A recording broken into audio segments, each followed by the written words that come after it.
Bismillahirrahmanirrahim. Assalamualaikum warahmatullahi wabarakatuh.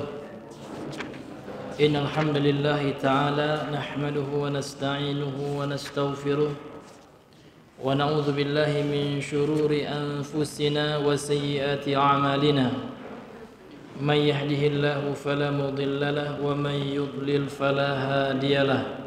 أشهد أن لا إله إلا الله وحده لا شريك له وأشهد أن محمدا عبده ورسوله اللهم صل وسلم وبارك على نبينا محمد وعلى آله وأصحابه وسلم تسليما كثيرا يا أيها الناس اتقوا ربكم الذي خلقكم من نفس واحدة وخلق منها زوجها وبث منهما رجالا كثيرا ونساء واتقوا الله الذي تساءلون به والأرحام إن الله كان عليكم رقيبا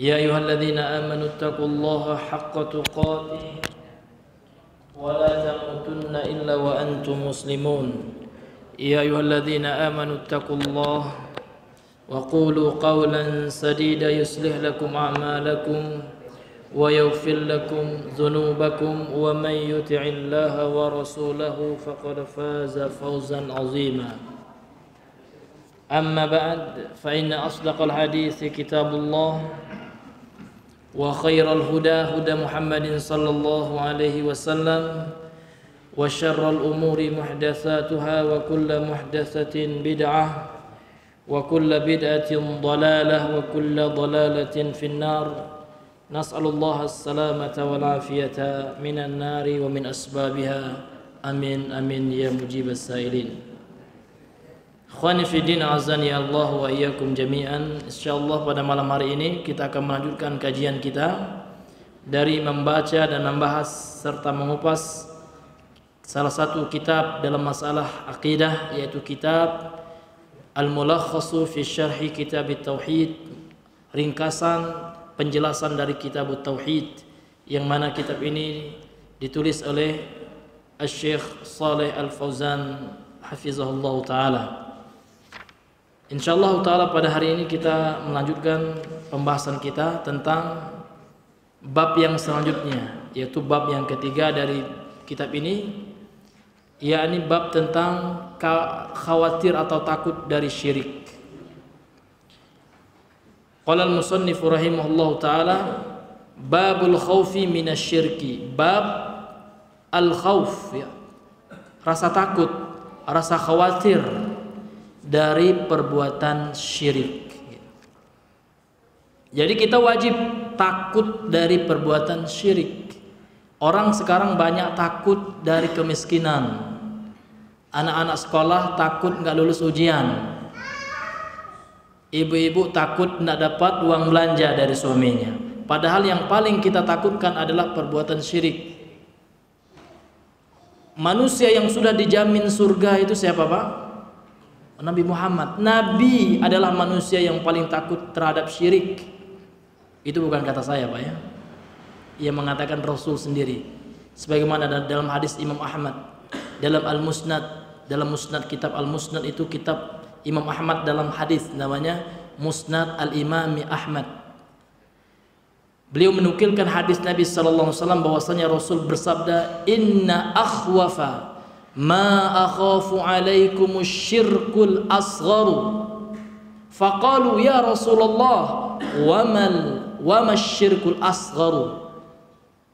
Rasul mengatakan, Rasul bersabda sallallahu alaihi wasallam, sesungguhnya yang paling aku takutkan akhwafa, inna akhwafa. Akhwaf itu dalam bahasa Arab istilah adalah isim tafdil. Ya, kata perbandingan yang tidak ada bandingannya. Ya, kalau dalam bahasa Inggris itu kata perbandingan yang paling level yang paling tinggi, ya. Kalau yang paling rendah itu kan ditambah imbuhan ir.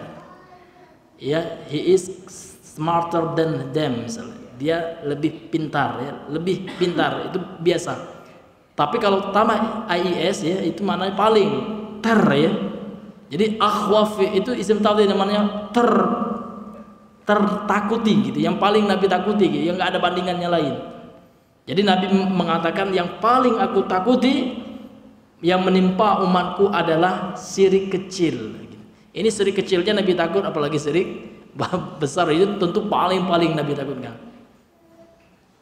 Adalah syirik kecil. Lantas sahabat bertanya, qalu ya Rasulullah, wa ma asyirku as'agharu. Wahai Rasulullah, apa itu syirik kecil? Faqala riya. Maka Nabi menjawab, contohnya itu contoh dengan contoh Nabi menjawabnya. Contohnya adalah riya.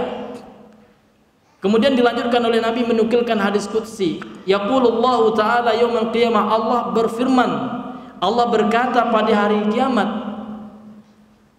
iza jazan nasa bi'amalihim, ketika Allah memberikan balasan, memberikan ganjaran terhadap umat manusia terhadap amalan mereka. Apakah kata Allah terhadap pelaku dosa syirik kecil riya di hari kiamat? Izhabu ila ma tura'u ila man tura'una fid dunya hal tajiduna indahum jazaan, gitu. Maka pergilah kalian, kata Allah, izhabu, pergilah kalian, gitu, ila man tura'una fid dunya, kepada orang yang kalian riai, yang kalian berria di dunia. Hal tajiduna indahum jazaan, apakah kalian dapati, apakah kalian jumpai balasan pada orang yang kalian riakan tersebut? Kalian beribadah namun ternyata ingin pujian orang. Tanya sama orang tuh, Pak, minta pahala sholat saya yang saya riakan kepada Bapak dulu, yang saya minta pujian Bapak, harapkan pujian Bapak dahulu, yang saya pamerkan dahulu, gitu. Aneh, Pak. Jadi inilah perkara yang paling penting. Ini perkara iman, ini iman. Para salaf dulu, Pak, mereka nggak belajar tajwid dulu, tidak. Mereka nggak belajar bagaimana membaguskan tahsinnya, tidak itu. Lihat perkataan Jundub, ya, sahabat Jundub bin Abdullah Al-Bajali. An Jundub bin Abdullah Al-Bajali radhiyallahu anhu qala kunna ma'an nabiy sallallahu alaihi wasallam wa nahnu fityanun hazawiratun fata'allamna al-imana qabla an nata'allama al-Qur'ana thumma ta'allamna al-Qur'ana fazdadna bihi imanan. Dari Jundub bin Abdullah Al-Bajali radhiyallahu anhu, beliau mengatakan kunna ma'an nabiy sallallahu alaihi wasallam wa nahnu fityanun hazawirah. Dahulu kami bersama Nabi dan kami waktu itu dalam keadaan ya remaja yang belum baligh, gitu. Fata'allamna al-imana qabla an nata'allama al-Qur'an. Kami belajar iman dulu. Sekarang parah sekali, Pak. Saya pernah, ya, sering saya sampaikan cerita ini fakta yang saya rasakan. Karena waktu itu tahun 2007 waktu saya pernah belajar di IAIN, ada survei ke SMA, Pak. Saya tanya anak SMA itu, Dek, kamu tahu syirik nggak? Tahu, Pak. Apa itu, Dek? Ya, syirik itu kalau kita punya tas baru, Pak. Lantas teman kita nggak senang dengan tasnya. Itu namanya goblok. Iya. Jadi nggak tahu syirik, Pak. Sudah mandi wajib itu. Sudah mimpi basah pasti itu SMA, ya. Nggak tahu juga syirik itu apa. Bagaimana? Orang sekarang ayo masuk tahfiz dulu. Kalau tahfiznya hebat 30 juz nggak tahu syirik, nggak ada guna, kata orang Malaysia tuh, ya. Percuma tuh, ya. Percuma, nggak ada gunanya. Ini, Pak, yang kita sesalkan pada hari ini. Tauhidnya sangat minim, nggak paham orang tauhid sekarang. Sehingga terjebak ke dalam perbuatan kesyirikan. Sehingga apa? Sampai sekarang dukun itu masih diminati. Ini tanda ini. Ini barometer bahwasanya syirik itu pengetahuan tentang tauhid itu, tentang syirik itu minim sekali. Kalau orang tahu tentang syirik, dukun akan gulung tikar, nggak akan ada lagi dukun. Sekarang luar biasa, Pak. Ya. Ada Ma'erot itu banyak sekali peminatnya itu. Iya. Ada mbah-mbah siapa banyak sekali, Pak. Dahulu kita kenal, ya, namun sekarang tidak eksis lagi. Seorang anak kecil punya batu ajaib, batu keramat, batu sakti, ya. Namanya Ponari, ya. Sampai-sampai dibuat orang air minum mineral, ya, Ponari sweat, ya. Ada itu Ponari sweat dijual, Pak, dijadikan bisnis. Saya itu ini nauzubillah, ya, karena apa, Pak? Karena faktor tauhid yang nggak paham. Pada ini yang pertama ini, Pak. Ini pendidikan pertama untuk anak kita. Lihat Luqmanul Hakim, Bapak buka Quran surat Luqman ayat 13. Allah ceritakan bagaimana metode pendidikan yang Allah puji, Pak, dalam Al-Quran.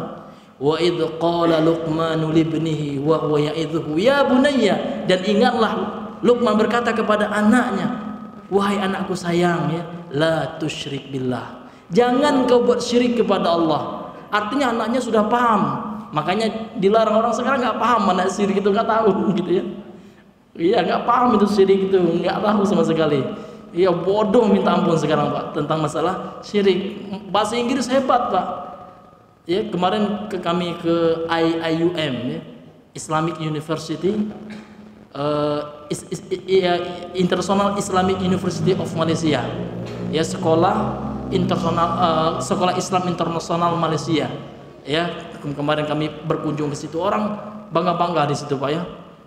Bahasa Inggris di mana-mana hebat bahasa Inggris. Sekali saya tes bahasa Arab, nggak paham. Luar biasa ya, katanya ya internasional Islamik. Mana ya internasionalnya? Kalau orang internasional Islamik, Islam internasional harus bisa bahasa Arab. Nah, kalau kami bahasa Inggris yang penting di sini. Nauzubillah, bahasa kafir Pak. Iya, jangankan Bapak ya, orang-orang non Muslim, orang kafir ya, itu hebat juga bahasa Inggris ya. Jadi kalau kita ingin mengatakan Islamic internasional, ya harus bisa bahasa Arab gitu. Ini Pak, orang sekarang bangga dengan dunia itu Pak ya. Itu kan dunia. Pergi ke Singapura gitu juga. Ya, di bandara pakai bahasa Inggris. Bahasa Arab buta sebuta-butanya. Kalau kata orang Malaysia buta ya. Buta betul, nggak paham Pak ya. Ya kecuali sebagian ya yang ambil ya kayak Ustaz Khalid ya, kan ada di situ jurusan apa namanya Pak, Al-Quran Sunnah ada gitu. Banyak juga ustaz-ustaz kita yang lulusan situ Pak ya. Ada di Malaysia itu Ustaz Al-Sunnah juga bagus ya, beliau banyak membantah ahli bid'ah seperti Ustaz Muhammad Ali Salman ya. Kalau Bapak lihat di YouTube itu ada tuh channel teman-teman itu Promedia namanya, Promedia Tajdid gitu Pak. Itu pembahasannya adalah tentang Ahlussunnah di Malaysia itu. Ya, kemudian Ustaz Khalid juga, Ustaz Khalid Basamalah apa? Basamalah. Ya. Ya, itu beliau ternyata S3-nya lulusan situ juga ya. Ya, PhD-nya gitu ya, PhD lah kalau bahasa kita ya. Itu ternyata lulusan situ juga gitu. Ya. Ya, yang kita sayangkan itu Pak, ya, bahasa Arab minim sekali gitu ya. Heran kita ya. Itu di Malaysia apalagi di UIN Pak ya. Ya.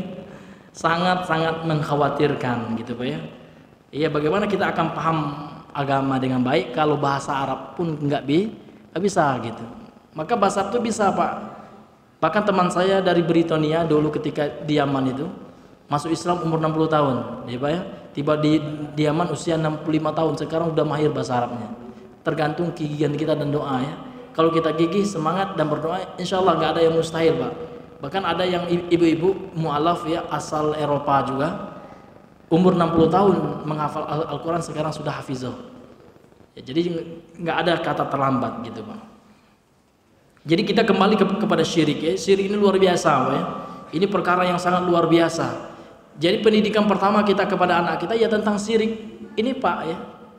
Ya kita ingatkan terus anak kita bawa anak kita kajian tauhid. Tahsin bagus Pak, bagus. Namun jangan kita abaikan pelajaran tauhid ini yang pertama. Sahabat itu yang pertama masalah iman ya. Ketika belajar tahsin, belajar baca Al-Quran ya, kemudian dibarengi baca tauhid, tentu akan baik ya. Namun yang paling baik, yang paling tidak baik, tahu nggak Pak? Apa yang paling tidak baik? Enggak belajar sama sekali. Tahsin enggak juga ya, belajar tauhid enggak juga. Iya, nah itu Pak ya, itu yang luar biasa. Itu merugi itu Pak ya. Iya, tidak berguna itu Pak ya. Ya sangat merugi gitu ya. Iya. Iya, percuma, rupanya percuma itu bahasa Malaysianya tuh gratis juga Pak. Iya. Iya, aduh ya. Ini mirip Upin Ipin kita gitu Pak. Iya. Iya. Persis tuh Pak ya. Iya. Baik, sekarang yang pembahasan kita adalah masalah syirik. Ya, ini saya ambil juga referensi dari kitab Usulul Iman, nih Pak ya. Ya, ini dikarang oleh sejumlah para ulama di Saudi Arabia. Usulul Imani fi Dhawil Kitabi was Sunnah. Dasar-dasar keimanan. Ini yang penting, Pak. Jadi memang dasar-dasar keimanan itu yang harus kita tumbuhkan, yang harus kita ajarkan pertama kali sama anak kita. Ya, ajarkan anak kita apa itu syirik, jenis-jenis syirik, kedukun jangan nak. Jadi, ingatkan itu Pak. Ya kan? Ingatkan itu. Ya. Jangan percaya yang bintang apa, ramalan bintang. Anak-anak sekarang banyak yang ini Pak ya, yang yakin gitu. Ramalan bintang banyak yang yakin. Ya kalau kita lahir tanggal sekian, bulan sekian, nah ini bintangnya, sionya ini ya, zodiaknya ini, sio ular lah ya, sio monyet, macam-macam ya. Semua itu ada kesyirikan dan nauzubillahi min zalik. Ya. Jadi apa itu syirik? Syirik itu dari asal kata syaraka, ya syaraka yashraku, ya syirkan, ya. Dan terkadang dalam bentuk sulasi mazid, yaitu berasal dari kata isyrokan, asyraka yusyriku isyrokan. Jadi secara bahasa artinya adalah at-taswiyatu baina syai'aini. At-taswiyatu itu menyamakan antara dua perkara. Jadi syirik secara bahasa artinya adalah menyamakan antara dua perkara. Jadi kalau kita samakan dua hal ya kita samakan istri kita yang pertama dengan calon istri kita yang kedua. Berarti kita sudah menyekutukan istri kita yang pertama. Tapi itu syirik yang dibolehkan ya. Ya menikah lebih dari dua itu syirik yang dibolehkan, Pak ya. Ya itu bukan syirik dalam masalah ketuhanan ya. Ya sampai 4 ya, kalau sudah 4 memang haram Pak ya. Ya nggak dikata sah lagi nikahnya gitu ya. Nikahnya batal karena syarat sah nikah itu adalah tidak boleh lebih dari 4. Jadi nggak ada Pak syarat nikah ya lebih dari apa nama itu, nggak boleh lebih dari 1. Itu dibuat-buat aja ya sama akhwat yang sekarang akhwat milenial ya, membuat syarat nikah baru ya. Afwan akhi ya, syarat dari anak nggak mau dipoligami gitu ya. Syarat dari mana itu ya? Allah saja nggak bilang gitu. Allah yang paling kasih kepada maunya tentu Allah, karena Allah yang menciptakan kita ya kan. Tentu Allah yang paling sayang sama kita. Allah saja zat yang paling sayang kepada kita, tidak membatasi gitu. Jadi itu salah besar Pak ya. Kalau ada suaminya nikah lagi, itu dijadikan barometer tanda suaminya nggak sayang. Allah saja yang lebih sayang, Allah membenarkan Pak ya. Ya itu Pak ya. Jadi memang itu harus digalakkan. Hukum poligami itu sama dengan hukum nikah. 4 hukumnya Pak. Ya, boleh jadi wajib, boleh jadi sunnah, boleh jadi makruh, boleh jadi haram. 4 hukumnya ini disepakati oleh para ulama. Kapan poligami wajib? Nah itu pertanyaan. Yang pertama, kalau sudah mampu secara finansial dan secara kekuatan fisik. Ya, dia bukan orang yang terkena penyakit ini Pak ya. Ya penyakit ya seperti penyakit yang tidak ada lagi keinginan gitu Pak ya.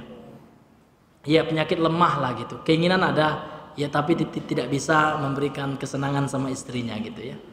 Impoten dan yang sejenisnya. Itu memang nggak wajib, boleh jadi haram baginya Pak ya. Iya, tapi dia kuat ya, secara fisik kuat. Secara ekonomi dia mampu. Ya.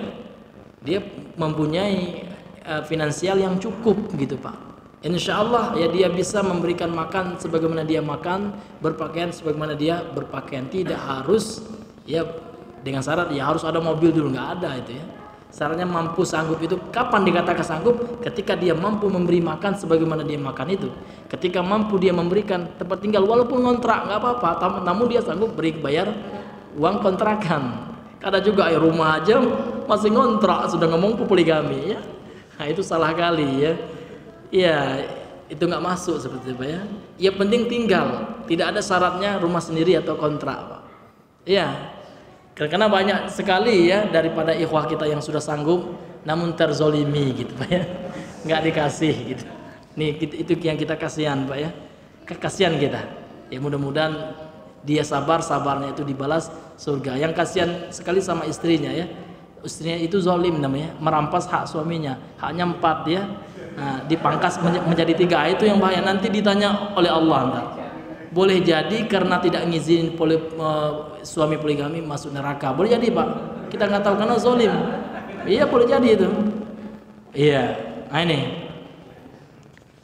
Karena tauhid ini berkaitan kali dengan itu. Ada kaitannya. Kalau orang kuat tauhidnya, dia nggak mikir lagi. Dia nggak cari ridho suami. Dia cari ridho Allah.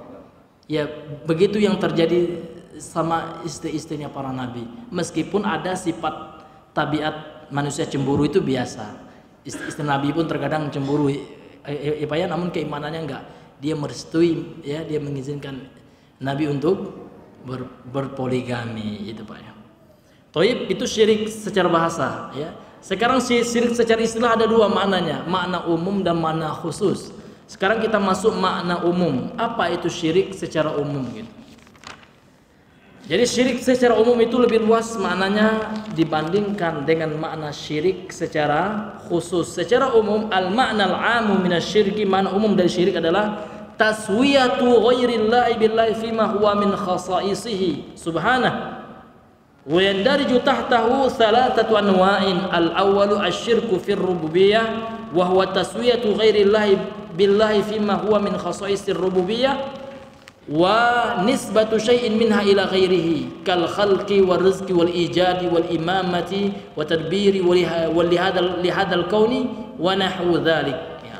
Yang pertama ya, makna syirik secara umum adalah taswiyatu ghairillah, menyamakan selain Allah dengan Allah di dalam hal-hal yang merupakan kekhususan bagi Allah. Dan dalam hal ini ada tiga ya, ada tiga hal ya, ada tiga macam. Yang pertama syirik dalam rububiyah.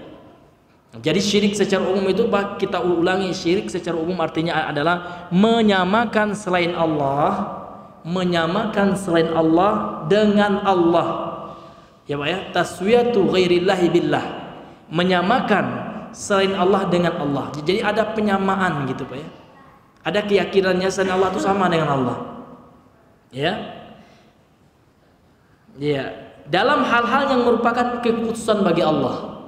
Dalam hal-hal yang merupakan kekhususan bagi Allah, khusus bagi Allah saja gitu Pak ya, dalam hal-hal yang merupakan khusus bagi Allah subhanahu wa ta'ala. Kemudian makna syirik secara umum ini yang dari jutah tahu salah satu anwa ya, berkembang ya menjadi tiga macam. Ada tiga macam lah gitu, ada tiga macam. Yang pertama adalah syirik dalam rububiyah. Yang pertama syirik dalam rububiyah. Apa itu syirik dalam rububiyah? Syirik dalam rububiyah adalah menyamakan selain Allah dengan Allah dalam hal-hal yang merupakan khusus bagi Allah dalam permasalahan rububiyahnya Allah. Jadi menyamakan selain Allah dengan Allah di dalam rububiyahnya Allah, atau menyandarkan sesuatu yang bersifat rububiyah kepada selain Allah. Apa itu rububiyah Pak? Rabb itu Pak, Rabb yarubu Rabban itu ya, maknanya yang pertama menciptakan, mengatur ya, menciptakan, mengatur dan menguasai. Itu secara bahasa. Ya. Kemudian secara istilah ya, rububiyahnya Allah itu ada kekhususan yang merupakan perbuatan-perbuatan Allah, kekhususan di dalam hal yang berkaitan dengan perbuatan-perbuatan Allah. Apa perbuatan Allah Pak? Menciptakan, menghidupkan, memberikan rezeki, mengetahui perkara yang gaib. Ini khusus bagi Allah ini. Jadi kalau ada orang yang mengaku tahu perkara yang gaib, berarti telah mempersekutukan Allah di dalam rububiyahnya Allah, dan pelakunya musyrik dan diancam masuk neraka kalau mati. Karena dia sudah jatuh ke dalam syirik besar. Ini syirik besar ini. Ya. Contohnya kata beliau, kal khalqi, seperti penciptaan, wal rizki, pemberian rezeki, wal ijadi, penciptaan, wal imamati, kemudian yang mematikan, wa tadbiri, yang mengatur, lihadal kaun, alam semesta ini, dan yang semisalnya. Karena masih banyak sekarang banyak masyarakat kita sesajen ke laut untuk apa? Ya Pak, kemudian sesajen ke pohon ya. Karena mereka meyakini ada namanya dewi-dewi lah, dewi itu, dewi ini ya. Ya, dewi yang menciptakan ini itu. Ini masih tercampuri oleh keyakinan syirik orang kafir dari golongan Hindu Buddha. Ya, masih luar biasa. Sehingga masih banyak sekarang kita memang enak-enak ya, coba sekali-kali kita pergi ke daerah Jawa itu Pak. Ya, waktu kami ke Jogja kan ada teman-teman pergi ke Gunung Kidul. Ada desa kecil di situ Pak, penuh dengan sesajen hutan ya. Pohon besar dikasih kain putih, di bawahnya sesajen. Untuk apa kata masyarakat ya? Untuk apa? Bersyukur gitu ya. Karena sudah diberikan kemakmuran dan pohon itu keramat. Ini na'udzubillahi min zalik. Ini luar biasa, Pak. Ya, luar biasa sekarang. Ya. Kemudian syirik-syirik yang terjadi juga. Syirik kita menganggap menyekutukan Allah dengan usaha kita, itu syirik juga itu, Pak. Ternyata seperti itu.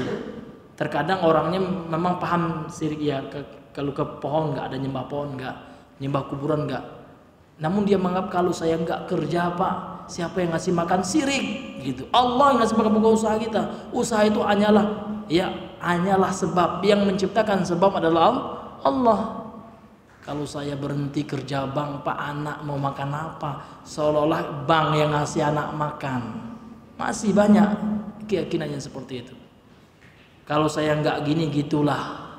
Saya nggak gini, seolah-olah perbuatannya dia yang hanya menciptakan rezeki. Perbuatannya yang menciptakan rezeki. Ini termasuk syirik juga. Syirik dalam rububiyah itu, Pak. Jadi kita harus yakin yang memberi kita rezeki itu Allah. Kita mau nggak kerja, bukan kerja itu hanya usaha saja. Ya, walaupun kita nggak kerja di situ, walaupun si fulan bos kita nggak ngasih duit, bukan bos yang ngasih kita rezeki, bukan. Yang ngasih rezeki adalah Allah. Kita tahu kan, itulah tauhid itu, Pak. Ya, kalau saya nggak gitu, Pak Ustaz, saya mau makan apa? Ya Allah, kenapa lupa sama Allah gitu. Tapi terkadang banyak ngeles juga, Pak. Kita ingatkan, ya kita kan butuh usaha juga, Ustaz, ya. Kalau kita butuh usaha, ya, tapi jangan pautkan hati antum pada usaha. Kita memang butuh usaha, betul. Kita tidak menyalahkan antum berusaha bekerja, namun jangan pautkan hati antum sama pekerjaan. Jangan yakini pekerjaanlah yang memberikan antum rezeki. Banyak rezeki Allah itu yang kita lupa, Pak. Contoh, rezeki oksigen. Ya, ada nggak bos kita yang buat rezeki oksigen? Kalau saya nggak kerja, Pak Ustadz, saya nggak dikasih oksigen. Ada nggak bilang itu, Pak? Ada, Pak? Kalau ada, mantap itu. Ya, hebat bosnya. Ya. Na'udzubillah min zalik. Terkadang banyak yang seperti itu yang saya temui gitu, Pak. Iya. Makanya, ya, seorang pedagang itu kalau saya lihat itu orang yang sangat kuat tawakalnya. Iya. Pedagang itu luar biasa, Pak. Iya. Betul-betul dia berharap kepada Allah.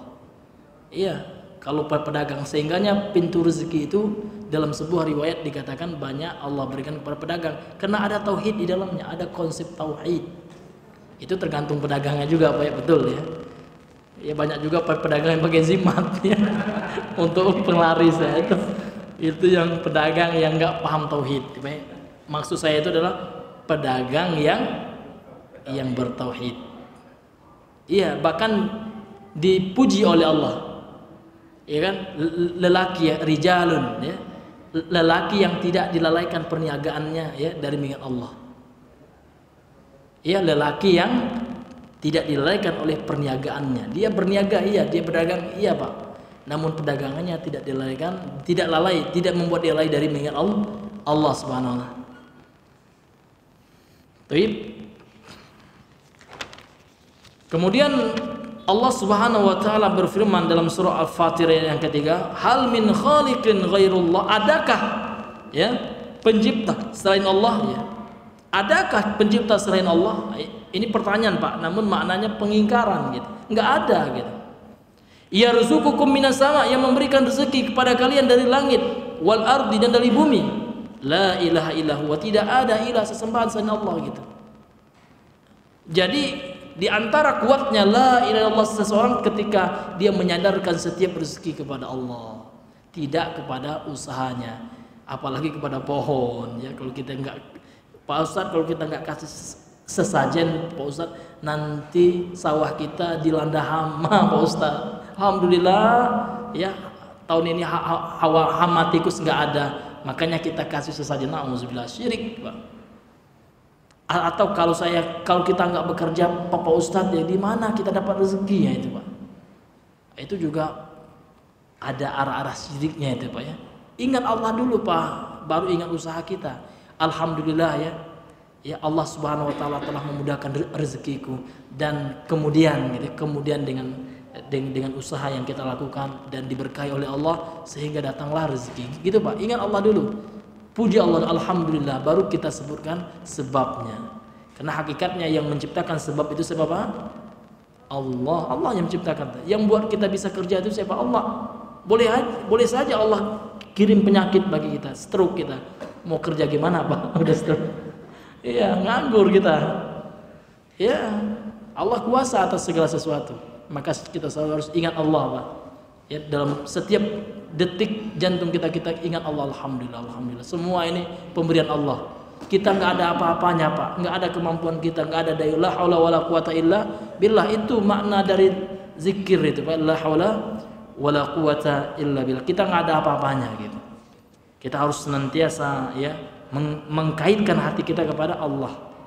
Ta'alluqul qulub ilallah. Ya, kaitan hati. Nu'alliq qulubana ilallah. Kita selalu mengaitkan hati kita kepada Allah Subhanahu wa taala.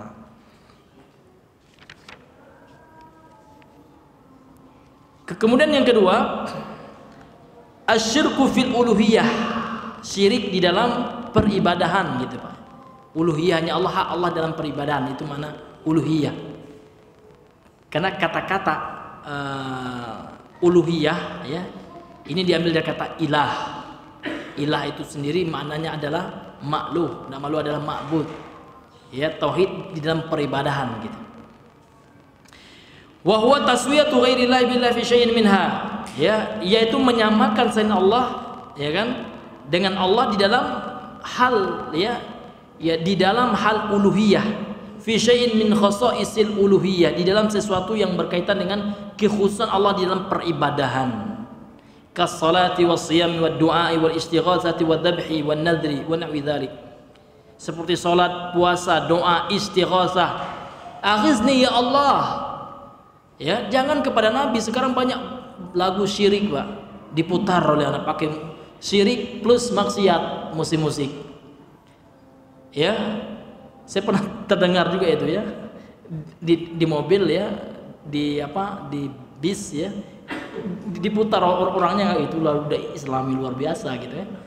Iya, apa tuh bait dia?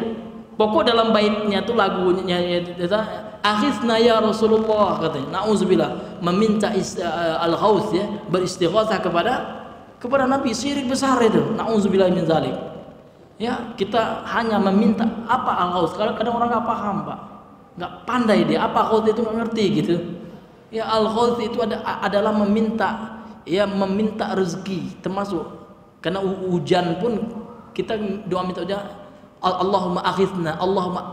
Kalau seandainya kita lagi apa namanya, Pak, lagi paceklik, lagi kemarau, Allahumma aghithna, kita meminta al-ghaus ya. Minta Allah itu memberikan kepada kita pertolongan, ya kan? Ketika kita dalam masalah paceklik. Seperti itu. Termasuk maknanya rezeki, air hujan. Masa kita minta kepada selain Allah? Nauzubillahi min zalik. Ini banyak saya dengar seperti itu. Ya, bahkan dinyanyikan, Pak. Menganggap itu salawat apa? Itu enggak ada salawat seperti itu. Salawat itu adalah Allahumma sholli ala Muhammad kama shallaita ala Ibrahim. Salawat Ibrahimiyah yang diajarkan oleh Nabi itu. Sekarang na'udzubillah ya, plus musik, nah, kemudian dicampur dengan musik gitu ya. Nah, kemudian orang-orang sekarang bilang itu adalah apa? Ya, salawat Islami. Ya, salawat apanya gitu? Nabi marah ntar, Pak. Saya yakin sekali di hari kiamat ya, saya bersumpah dengan nama Allah SWT, kalau orang seperti itu enggak bertobat, maka Rasul orang yang pertama yang akan berlepas diri dari orang seperti itu. Dan saya menjadi saksi sampai saya mati ya. Itu luar biasa, Pak. Karena syarat orang mendapat syafaat Nabi itu apa? Bertauhid gitu. Itu syarat orang dapat syafaat Nabi ya. Kita nggak boleh mempersekutukan Allah dalam hal apapun. Meminta salat ya, Masya Allah, masa dia meminta kepada selain Allah, berdoa itu doa itu, Pak. Akhizna ya Rasulullah, auzubillah. Akhizna ya Allah, kenapa kita lupakan Allah? Minta kepada Allah gitu, berdoa kepada Allah. Kenapa berdoa kepada selain Allah? Itu luar biasa hadirin yang dimuliakan. Kalau orang saya menganggapnya sepele saja, tapi itu luar biasa, Pak. Itu dosa yang sangat bahaya, yang sangat Nabi takutkan. Jangankan syirik besar seperti itu, syirik kecil saja Nabi takut gitu. Ini yang harus kita cemaskan, Pak. Ini luar biasa ya. Maka pentingnya tauhid ini dalam kehidupan kita, Pak. Maka harus ada pelajaran tauhid kita. Di sekolah-sekolah sekarang luar biasa ya. Di kurikulum pelajaran mata pelajaran agama sekarang di sekolah umum ya, terkhusus kita berbicara sekolah umum sangat minim sekali. Sekarang 3 jam, Pak, paling banyak sekarang 3 jam dalam sepekan agamanya. Dan agamanya kurikulum jauh dari konsep-konsep tauhid, jauh sekali. Nggak ada diajarkan orang tentang masalah tauhid, ya, nggak paham. Ya, paling banyak masalah akhlak antar sama manusia, sabar, ya, saling memaafkan. Itu ya juga. Namun ada hal yang paling penting, ya kan, yang berkaitan dengan akidah seseorang itu yang jarang diajarkan. Bahkan masalah-masalah inti dari tauhid pun nggak diajarkan terkadang. Pembatal-pembatal keislaman, nawaqidul Islam itu inti apa ya? Itu inti dari tauhid itu, supaya orang tahu ya apa pembatal tauhidnya, apa pembatal Islamnya. Ya, ini hadirin yang dimuliakan oleh Allah, sangat jarang sekali terkadang dibahas. Pak ya, sekarang pengajian itu banyaknya ketawa-ketawa, itu enak Pak ya. Ya, apalagi ustadznya bercerita ya, cerita lucu-lucu. Wah, itu luar biasa itu. Ya, macam-macam, ya, ceritanya macam-macam ya. Ya, tidak menyinggung masalah tauhid, nggak paham syirik gitu. Nauzubillahi min dzalik. Itulah kenyataan yang kita hadapi sekarang, ya. Dan ahlu sunnah lah orang yang sangat ya menyuarakan tauhid ini Pak.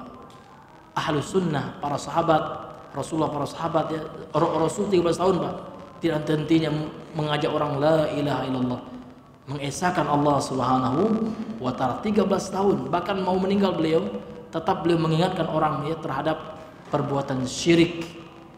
Ya, disebutkan dalam riwayat ini, sering kami sampaikan ya, hadis riwayat dari istri beliau Ummul Mukminin Aisyah radhiyallahu anha, 5 hari sebelum beliau meninggal apa kata Nabi, la'anatullah, Allah melaknat Allah alal yahud wan nasara, terhadap orang-orang Yahudi dan Nasrani, ittakhadhu qubur anbiya'i masajid, karena mereka menjadikan kubur para nabi mereka sebagai masjid. Yang mereka minta kepada kuburan itu, diagungkan kuburan itu, mencari berkah, bertabaruk dengan kuburan tersebut, dikeramatkan kuburan ini. Nggak ada dalam Islam. Nabi sendiri yang mencercanya gitu. Mau meninggal Nabi 5 hari disebutkan. 5 hari sebelum Nabi meninggal ya, Nabi tetap mengingatkan umatnya akan bahaya kesyirikan. Itu salah satu contoh yang Nabi sampaikan itu. Contoh syirik sekarang, at-tabarruku bil adrihah wal qubur. Bertabaruk dengan tempat-tempat ya yang dikeramatkan seperti kuburan. Banyak Pak. Apapun yang dikeramatkan sekarang itu menjurus kepada kesyirikan. Keris, keramat, ada dimandikan itu Pak, kerisnya itu. Ya Pak. Rupanya kerisnya ada, bisa dipesan di Shopee rupanya. Karena keramat hebat ya kerisnya. Bisa mengeluarkan petir. Ya ada rupanya. Diketik orangnya keris petir, ada rupanya di Shopee, ada jualnya. Ini ya kan, syirik plus blow on Pak ya. Plus goblok itu. Syirik kemudian menyesatkan manusia. Jadi orang yang musyrik itu Pak, orang yang paling blow on di dunia. Iya, orang yang paling bodoh itu Pak. Iya. Akhirnya tertipu gitu Pak ya, oleh dukun yang berpenampilan kiai. Ada banyak sekarang. Istilah kita uskun ya, ustadz ya, namun ternyata dukun sebenarnya. Iya. Iya. Dengan trik-trik sulap, dan sulap itu sendiri pun dalam Islam sihir Pak. Sihir kan ada 2. Sihir itu secara bahasa apa Pak? Samar artinya. Ya, menyamarkan sesuatu sehingga orang merasa itu benar, ternyata enggak gitu. Itu secara bahasa. Kemudian syirik secara istilah ada 2. Syirik yang hukumnya haram, tidak jatuh kepada kekufuran, ya adalah trik ya. Jadi trik itu sendiri dalam Islam haram itu. Ya, jangan pula kita terpedaya dengan tukang-tukang sulap. Tukang sulap itu pelaku dosa besar, disuruh taubat, nggak boleh. Dalam Islam nggak boleh bohong, itu bohong. Meskipun untuk menghibur, meskipun kontennya untuk entertainment, namun dalam istilah Islam, dalam hukum Islam itu haram. Ya baik, berbohong itu.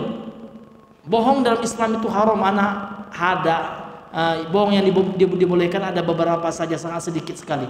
Namun secara umum hukum asalnya bohong itu haram, meskipun untuk bercanda nggak boleh bohong Pak, haram juga hukumnya.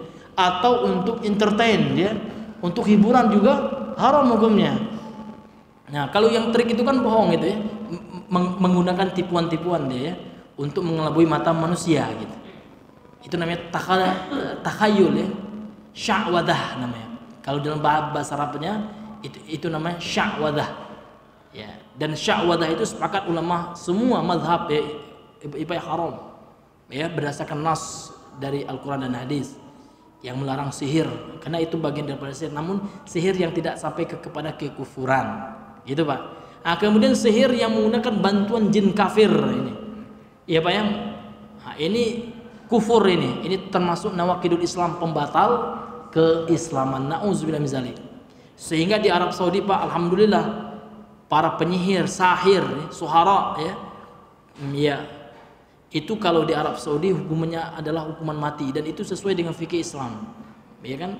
Di dalam kita fikih para ulama baik itu yang klasik maupun yang kontemporer ya, itu semuanya sepakat ya. Kalau pelaku sihir besar, pelaku sihir yang menggunakan mediasi jin kafir ya, menggunakan bantuan jin kafir, itu hukumannya dorbun bis saif ya, dipotong lehernya gitu, hukuman mati. Itu dalam undang-undang Islam, dalam fikih Islam gitu. Tapi kalau dalam KUHP negara kita belum kayaknya Pak ya, belum ya. Mudah-mudahan saja pemerintah kita membuat hukum seperti itu sehingga tidak ada lagi yang memudahi umat dari perdukunan, dan tidak ada lagi yang menghantam akidah umat manusia. Karena dukun itu Pak ya, ini harus kita selalu kita gaungkan, ini kita suarakan. Dan jangan kita takut sama dukun. Orang segini nanti kita disantetnya Pak Ustaz masih yakin antum sama dukun, enggak sama Allah. Tidak bermudarat ya kan? Bismillahirrahmanirrahim, la yadurru ma ismi syai'un ya kan, fis sama'i wal ardh ya. Enggak ada yang bisa memudaratkan kita kalau kita bertauhid kepada Allah gitu. Kalaupun kita kena, bukan kena sihirnya, itu adalah kena takdir Allah SWT. Jangan kita takut orang sama dukun. Ngapain takut Pak? Itu sangat ini sekali ya. Dukun itu memang harus dihantam gitu Pak. Maksudnya apa? Harus dijelaskan kepada masyarakat dukun itu salah. Nabi seperti itu Pak ya. Bahkan Nabi di dalam banyak redaksi hadis mengatakan man atakahinan au arafan fasalu an syai'in, barang siapa yang mendatangi dukun. Ini redaksi hadis Nabi Pak ya. Barang siapa yang mendatangi dukun, menanyai dukun tentang sesuatu, falam tuqbal salatun arba'ina yauman, tidak diterima salat gitu. Salatnya orang yang datangi dukun itu selama berapa Pak? Selama 40 hari. Itu dukun yang bermediasi dengan jin. Ya, dukun yang minta tolong dengan jin kafir. Kalau dukun yang tukang sulap itu haram saja. Ya tidak sampai seperti itu ya. Namun tetap kita nggak boleh tidak boleh bermudah-mudahan ya dalam perkara tersebut. Wallahu taala a'lamu bishawab. Karena sudah masuk waktu ya, maka kita cukupkan dengan membaca doa kafaratul majlis. Subhanakallahumma bihamdika asyhadu an la ilaha illa anta astaghfiruka wa atubu ilaik. Assalamualaikum warahmatullahi wabarakatuh.